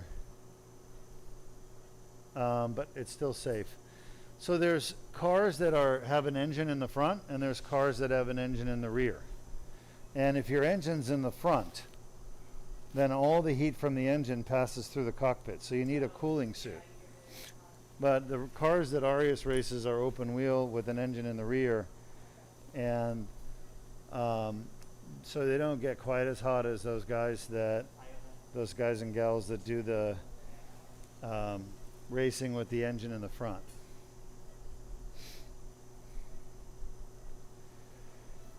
All right, we are done with 2 discs, the C5-6, C6-7. You can actually see the 5-6 disc is a little wider now. We haven't added any nuclear material to it, but we've unstuck it so the end plates aren't stuck together as much. I'm holding a little bit of pressure. Basically, there's going to be some venous bleeding, and venous bleeding is at about 10 millimeters of mercury pressure, which is not that much. So you just have to hold it for a minute, and then any kind of veins that are torn, that are bleeding, will stop bleeding. We've lost probably 1 milliliter of blood, about 20 drops of blood so far. We're not going to lose much more than that for this surgery. It's pretty much a bloodless surgery. And for those of you wondering, how did I get down to the spine, is a technique that I learned overseas where you literally, and I can't take credit for this part, you put your fingers here between the, what's the sternocleidomastoid and the carotid artery on the outside, and then the trachea and esophagus medially, and you literally push the trachea and esophagus over, and you can feel the spine when the patient is asleep and relaxed. Now, if you're wanting to do these surgeries, obviously don't start doing them. You need to train, and you need to be taught how to do them like I do. However, I can tell you there's 2 schools. There are the Koreans who do it with the patient awake, and there's no neuromuscular blockade. They're not intubated. Their airway is not secure. They're awake. And then you have the Dr. Deukmedjian way of doing it, where the patients are intubated, put under general anesthesia, and most importantly, you know, for a lot of reasons. One, you secure their airway with a tube. You're ventilating them. The anesthesiologist can monitor all that, make sure they're oxygenating well. But also, because their neck is completely relaxed, there's no like tightening of these muscles. If I took my finger and stuck it on your neck right now and you're awake, your muscles will all tighten up and push my fingers away, and you'll gag. But when the patient's asleep, I can push everything over and not get that reflex contraction of the skeletal muscle in the neck. So that's really the main reason I do it this way, is I can feel the spine better. All right, we are ready to proceed at C3-4, which is the next level shot. Let's make sure our guide wire is in proper position, which it is. Take that scalpel away for a moment, please. All right, now I'm going to leave the guide wire and pull the needle back. Shot. There's the guide wire. You can see it. And things are a little sticky here, so I don't want to accidentally pull my guide wire out. It must stay in position. If we lose the guide wire, we have to start over. All right, now we got our guide wire in position. By the way, look at the other incision. For those of you wondering, can you see this, Diego? Yes, they're seeing 4 it. millimeter incision, okay? And just to give you an idea, what would this look like if we did a cervical fusion? It would be an incision about that long. Can you see that? As long as that, where my thumb is, up to the top. Okay? You imagine all the scar tissue and damage that would cause. So we're doing all this with 2 little pokes. It's going to look like a vampire with a bad dentist bit this patient's neck. But that's it. And those little holes are going to heal themselves, repair themselves, usually within a few days. And the skin is healed in 3 days and patient is back to normal. Can't get that with a fusion. Shot. Looking good. So we're coming down the guide wire with the dilator. And I'm going to dilate down. Shot. I want to keep checking my guide wire to make sure it doesn't go in any further into the spinal cord or that it doesn't come out into the neck. Shot. I want to just keep a close eye on it as I gently and carefully advance the dilator down the guide wire to the front of the disc. Okay? Remember, I'm on the side shot of the trachea and esophagus. I'm literally at the tip of the dilator, and the last picture is on the side of the esophagus. And now I'm behind the esophagus. I'm on the anterior longitudinal ligament, the ALL, right in front of the disc at C3-4. It's perfect. And we'll just verify with an AP view to make sure we're in the midline, that nothing is out of place. But look how beautiful this surgery is. We'll be done in 15, 20 minutes max. What was that? That hit the bottom of the table? Not the top, right? That was the bottom? Shot. It's too far over to your side. It's too far to you. It's too far to you again. All right, it looks perfect in terms of positioning. Very happy. All right, lateral. So folks, if you have herniated discs in your neck, if you have bulging disc, if you have degenerated disc, and you're in pain, you have neck pain or headaches or even arm symptoms, we could fix you with this laser surgery. You don't have to go through open surgery and you don't have to suffer in pain anymore. I'm online all the time. I'm reading Facebook posts by people that have horrible pain in their neck, herniated disc, bulging disc. They don't know what to do. They're told by their doctor, just take pain meds or take gabapentin or Neurontin, take some pill. Those pills aren't ever going to fix your problem. You need to have the surgery on the back of the disc done with the laser, the Deuk laser disc repair done. If you do it, your pain will go away, okay? As long as it's done on the right discs. If you're not having it done at Deuk Spine Institute, don't expect a good result. I can't vouch for other spine surgeons. I think most of them are just horrible. They're technically not good at what they do, and intellectually they can't figure out where the problem is most of the time. So I don't have a lot of confidence in my peers. I am a neurosurgeon, yes, but I'm not like other neurosurgeons. I wasn't trained exactly like them. So my philosophies and my abilities are different. And my focus is fixing pain, not just unpinching nerves. Okay. Yeah, we believe here at Deuk Spine that neck and back pain are important to fix. We don't let people just suffer. We don't send you to pain management. We actually fix it here ourselves because we have the ability to fix it with surgery. Pain management doctors can't do surgery. By the way, I'm seeing a lot of pain management doctors now starting to do surgery on the spine. It's crazy. So pain management doctors make $100 for an epidural. They make $500 maybe for a rhizotomy, the pain management procedures they normally do. But what I'm seeing is if they do spine surgery, they get thousands of dollars. So a lot of pain management doctors have started to do spine surgery. They've started to do the surgeries that surgeons are supposed to do. Why? Because the medical boards are not stopping them, and because they're honestly pigs, all right, for lack of a better word, a pig. because all they care about is making money, and they're putting the patient's safety at risk. If you're having a pain management doctor do surgery on you, you are basically taking a massive risk. You see, the problem is real surgeons, spine surgeons like ortho and neurospine surgeons, they don't know how to fix pain in the back or neck, so they're sending all their patients to the pain management docs.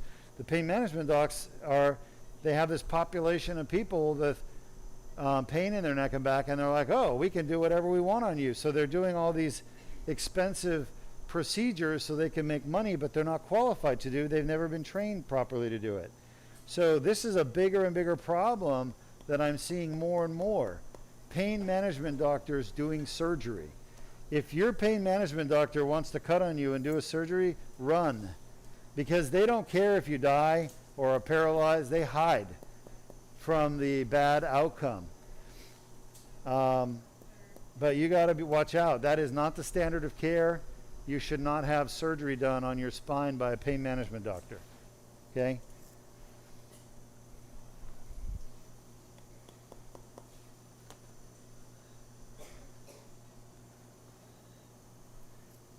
We have a question from Facebook.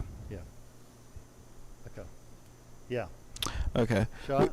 We have a patient that is from West Virginia, says hello, and he says, can this surgery be done on a vertebrae that has been crushed in the thoracic area?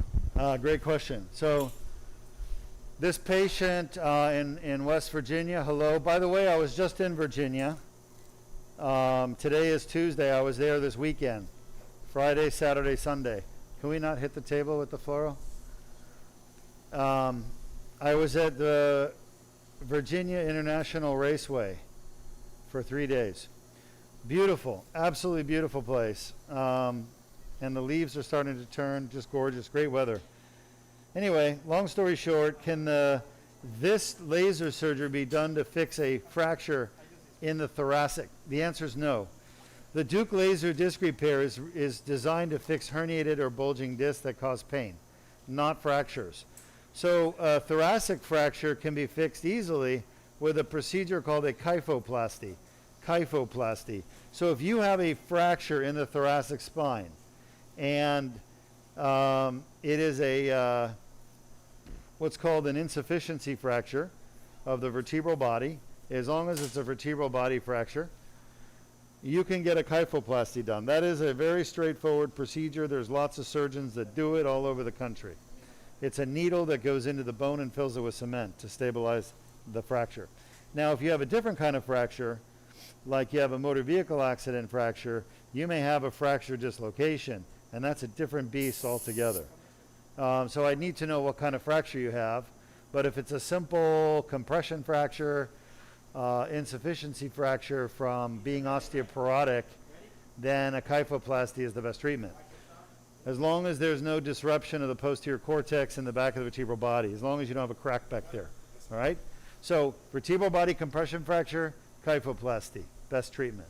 If you have herniated discs above or below the fracture and they're causing you pain, then I would say you want to do the laser surgery you're seeing here. So it really depends on what's causing your symptoms. Is it the fracture, or is it the herniated disc above or below the fracture, which frequently happen as a result of trauma?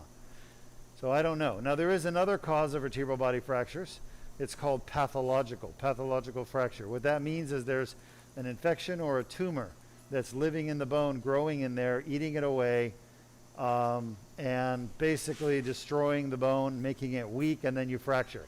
So do you have a pathological fracture? That you need an MRI scan with and without contrast to make that determination. So if the contrasted MRI shows a tumor in the bone, then you got to deal with the tumor. So it's a little more complicated than just answering yes or no on the video. You need to get to the source of the fracture, and we need to know what kind of fracture it was. Is it a traumatic fracture? Is it a pathological fracture? Is it an insufficiency fracture? Is it of the vertebral body? Or is there a fracture dislocation that involves ligaments as well and joints? So those are the important things we've got to figure out. What's your alignment like? Is there neural compression? Is your nerves being pinched? But the laser surgery you're seeing now is not the right treatment for any of those. On the other hand, if your fractures heal and you still have pain and you have a herniated disc above or below the fracture, that's probably the cause of your pain. In that case, this surgery would be perfect for it. So if you want my opinion, just fill out the free MRI review and I can do that for you, but I've got to see your films. Just use one at a time, okay, not two. And use the middle surface of it so you capture the disc and you can clean it off and send it later for the pathology. Yes, sir. Okay? Be smart about what you do, how you work. Absolutely. She says thank you. You're welcome. All right, so this is actually a very different looking disc than the last one. Look at all this stuff. This is all herniation, by the way, but it's far less scarred than the other one. So this injury is, believe it or not, his disc is more recent. Now there's still calcium deposits in the herniation and the annular tear. So it's not like, it didn't just happen yesterday. It's probably happened a few years ago, but it's not like that other one that's probably 25, 30 years old. That C5-6 one. But this has got a lot more of the disc material. So I'm making my way out to the foramen once again, floating out these fragments of herniation. I'm heading off to the left foramen at C3-4. Why? Because he's got left arm symptoms. So I want to make sure I get that foramen decompressed, and I want to clean out any herniation in the foramen, and I want to clean out the annular tear in the foramen. Look at that herniation right there. Trying to get out. I'm trying to release it so it can come out. There.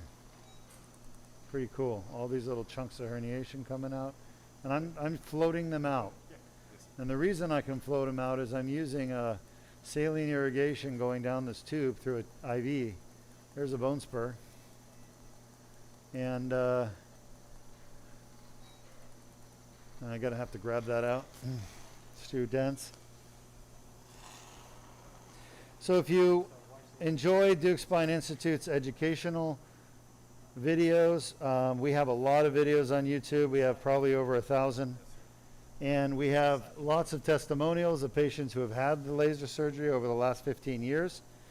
We also have some educational videos that show how herniated discs cause pain and how the Deuk laser disc repair works.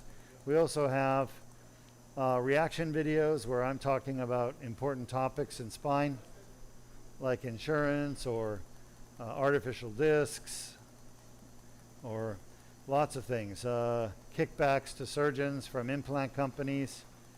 I mean, you name it, we cover different topics every week.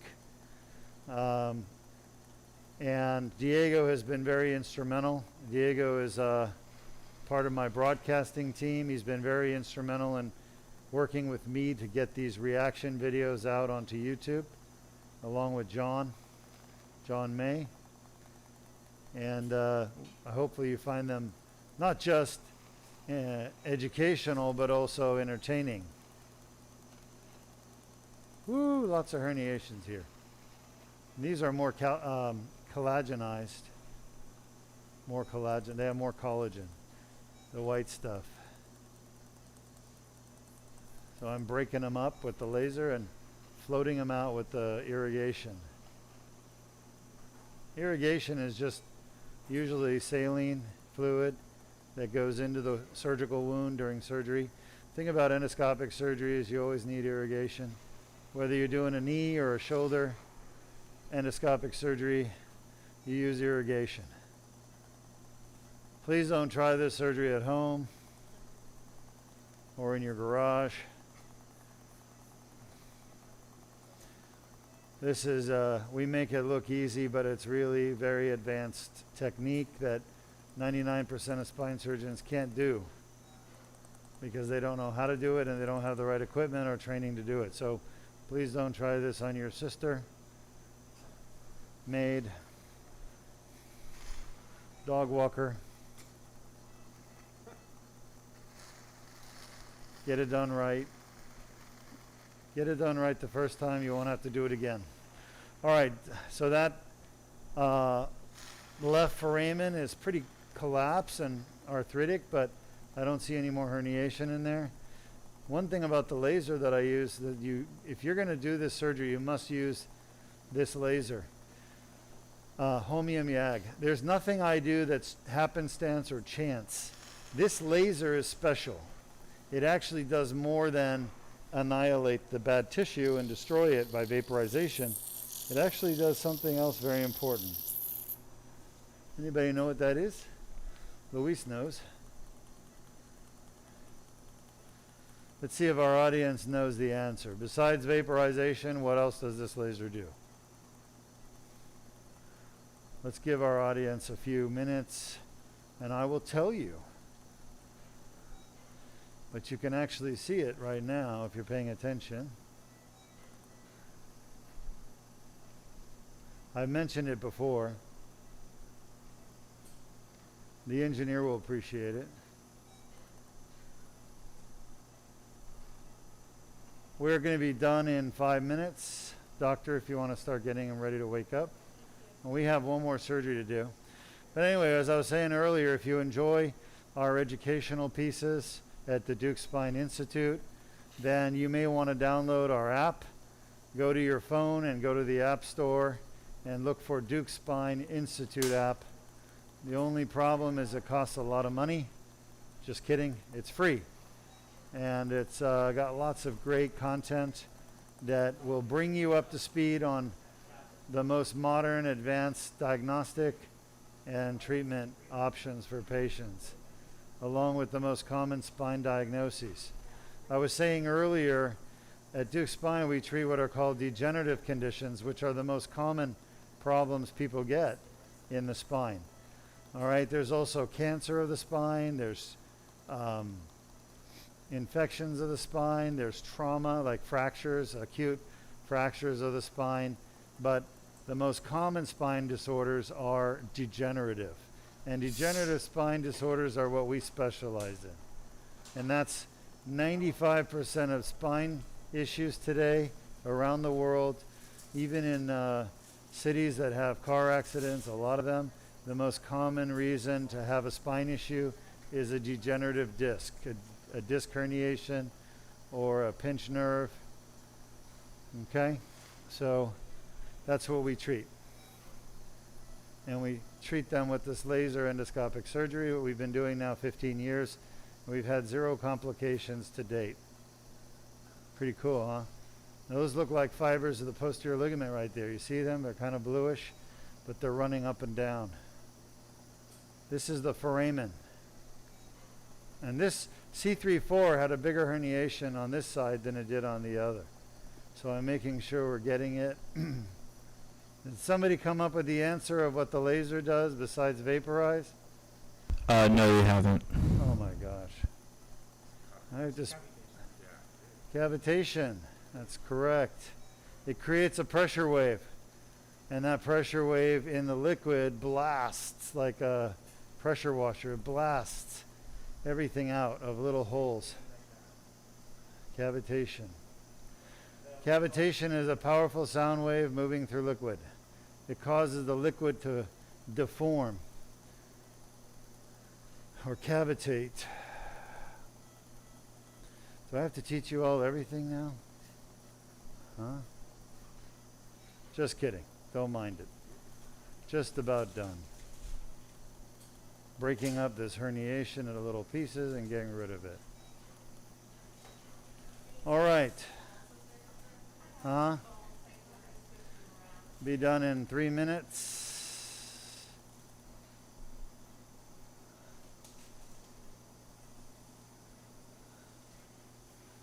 Any more questions from our audience? The same lady from West Virginia says, "Thank you, and I'm getting ready for another MRI, and then I will submit it to you."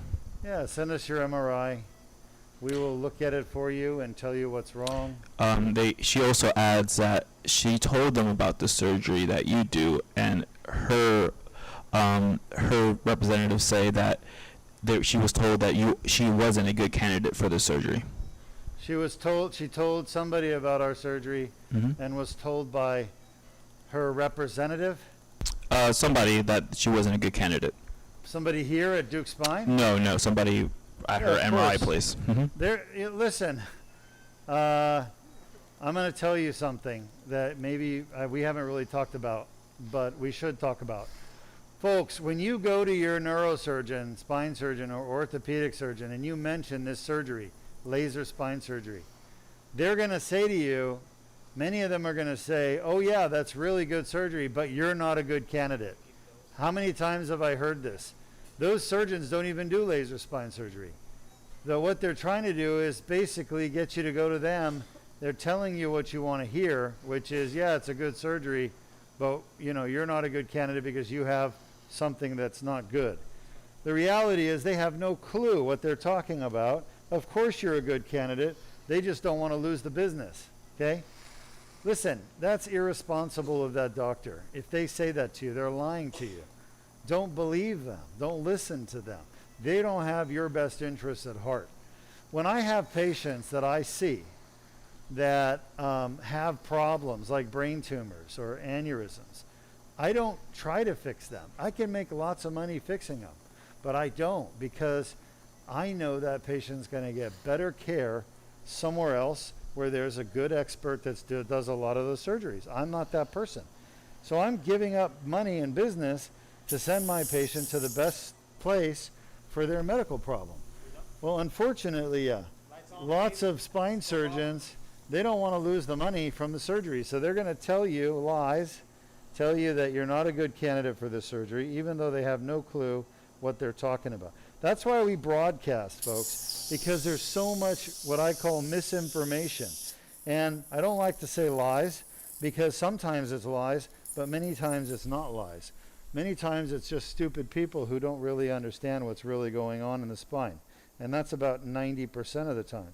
10% of the time there are charlatans out there that will lie to you and tell you that this surgery doesn't work, even though they themselves have no clue if it's going to work or not.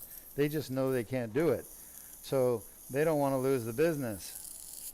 To me, that's unethical. If there's a better treatment somewhere else, you should tell your patient about that better treatment.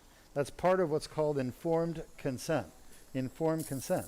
So when a doctor doesn't tell you about other treatments that are available, then basically they're not practicing informed consent. Okay, and that's a violation of not just medical ethics, but also it's illegal. It's illegal for a doctor to do treatment without giving you information about alternative treatments, okay? So we talk about all treatments here, whether it's fusion or artificial disc, laser, medications, injections. We do them all here, by the way. So not only do we talk about them, but we offer them. It's just that the best treatment for herniated disc, degenerated disc, is the laser surgery, hands down. And that comes from someone who does all treatments, including injections, medications, therapy, chiropractic, everything. Okay? All right, I'm going to show you, we had to do 2 incisions. Each one is just 4 millimeters. And we were able to repair those discs. The discs were damaged with herniation, annular tear, and degeneration. And they were not the same. The one at C5-6 was by far the worst and most degenerated. C3-4 was the least damaged. C6-7 was the second least. C5-6 was the most damaged. So it doesn't matter if it's a herniation or a bulge. It doesn't matter if it's degenerated, stenosis, spondylosis. We can fix it with this laser surgery. I think he's going to be very happy with the results. I think his headaches will be gone, his arm symptoms will be gone, and his neck pain will be gone. Now, he may have a little bit of pain today, but by tomorrow when he comes to clinic, I think all those symptoms will be gone. There's your incisions right there. You can see them, folks. It looks like literally a vampire bit him, right? Those are vampires. So he can tell people he went to Florida, and when he met Mickey, Mickey bit him in the neck and sucked his blood. All right, if you can't have fun with surgery, then what else are you going to do? We like to have fun. All right, type up your questions, and I'll be happy to answer them for you in a couple of minutes. In the meantime, why don't you run a comparison video, ACDF versus Deuk laser disc repair, so everyone can see the difference.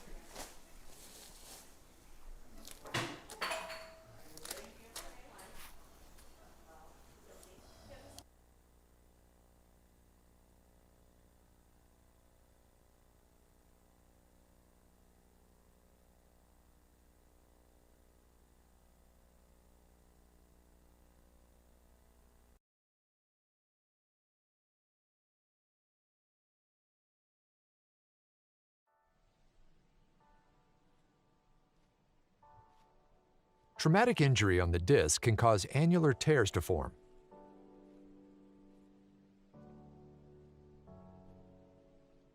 Pressure on the disc causes herniation of the nucleus pulpus through the annular tear.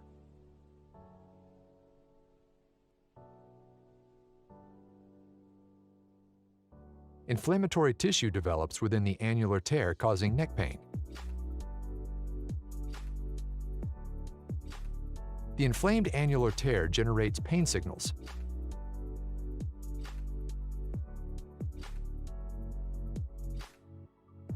Additional injuries can cause worsening symptoms.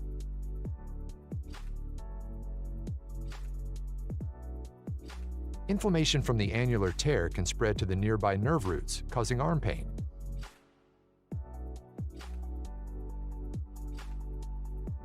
Pain signals travel up the nerves to the brain, causing localized neck pain.